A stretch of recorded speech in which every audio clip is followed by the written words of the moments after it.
Lagu Kebangsaan Indonesia Raya.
Hadirin disilahkan duduk kembali.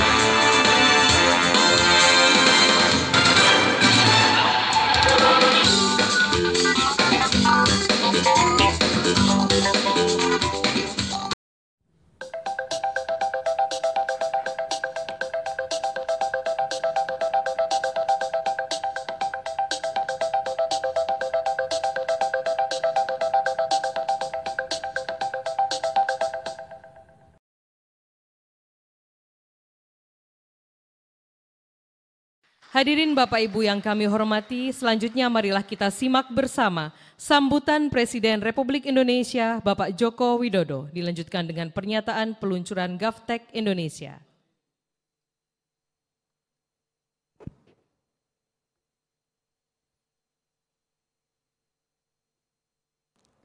Bismillahirrahmanirrahim. Assalamualaikum warahmatullahi wabarakatuh.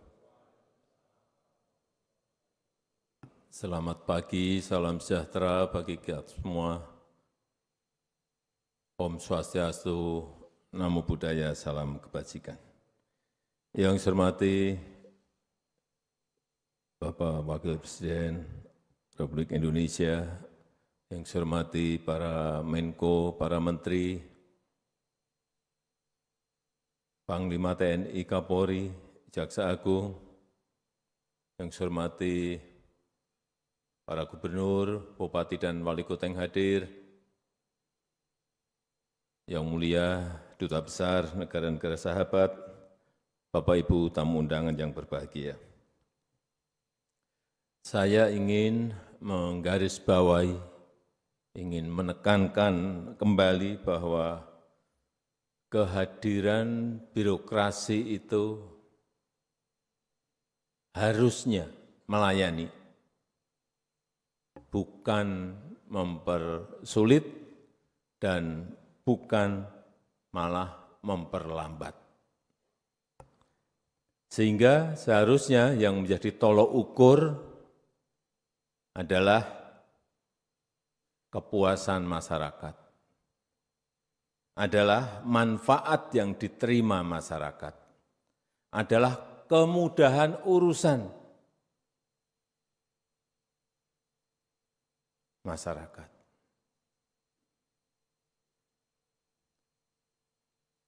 Tapi bagaimana bisa lebih mudah kalau di kementerian, di lembaga, di pemerintah daerah, provinsi, kabupaten, kota, ini ada kurang lebih 27.000 aplikasi, 27.000 platform yang berjalan sendiri-sendiri,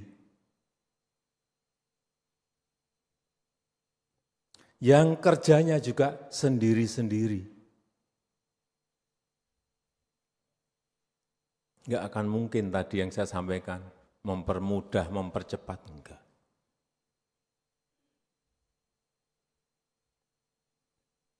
Tidak terintegrasi dan bahkan banyak yang justru tumpang tindih. Oleh sebab itu, perlu saya sampaikan, mulai tahun ini, sudah saya sampaikan di Januari yang lalu, mulai tahun ini berhenti membuat aplikasi baru.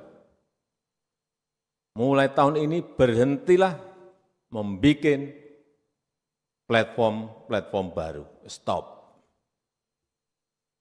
Karena tadi 27.000 aplikasi yang ada.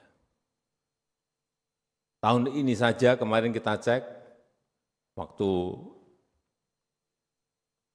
membuat anggaran, ada 6,2 triliun rupiah yang akan dipakai untuk membuat aplikasi baru, membuat platform baru. Di satu kementerian ada lebih dari 500 aplikasi, bayangkan. Karena mungkin dulu setiap ganti menteri, ganti aplikasi. Ganti dirjen, ganti aplikasi. Sama di daerah, ganti gubernur, ganti aplikasi, ganti kepala dinas, ganti aplikasi. Orientasinya selalu proyek. Itu yang kita hentikan. Dan tidak boleh diteruskan lagi.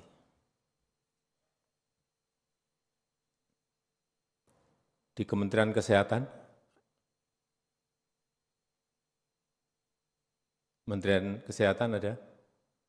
ada berapa aplikasi?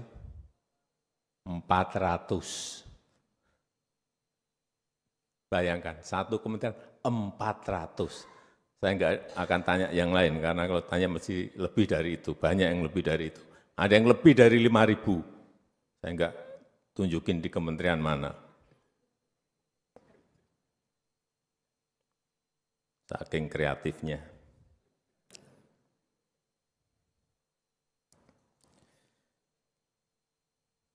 Jadi sekali lagi, Kementerian Kesehatan aplikasi sendiri, pelayanan pajak aplikasi sendiri, untuk layanan pendidikan aplikasi sendiri, semua. Kalau sudah ada yang baru, apa yang terjadi? Install lagi, isi data lagi, ruwet. Inilah yang kita stop. Dan untuk meningkatkan daya saing Indonesia, tadi sudah disampaikan oleh Menteri Menpan RB, kita harus memperkuat digital public infrastructure kita, semacam jalan tol untuk digitalisasi pelayanan publik negara kita. Kita juga harus memperkuat transformasi GovTech kita. Satu portal terintegrasi yang kita namakan INA Digital.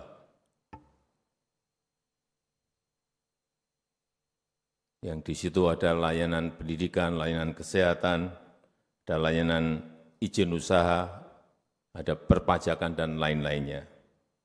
Memang ini adalah tahap awal kita memulai. Tapi enggak apa, saya kira migrasinya memang harus bertahap. Yang penting dimulai dulu. ASN-nya, ASN digitalnya juga disiapkan. Sistemnya terus disosialisasikan, kemudian diperbaiki terus dan dilanjutkan secara bertahap. Terakhir, saya titip setiap kementerian, lembaga, dan pemerintah daerah harus bersama-sama melakukan integrasi dan interoperabilitas aplikasi dan data. Tidak boleh ada lagi alasan ini dan itu, karena merasa datanya milik saya, datanya punya saya, datanya milik kementerian saya, datanya milik lembaga saya, datanya milik Pemda saya. Tidak boleh lagi.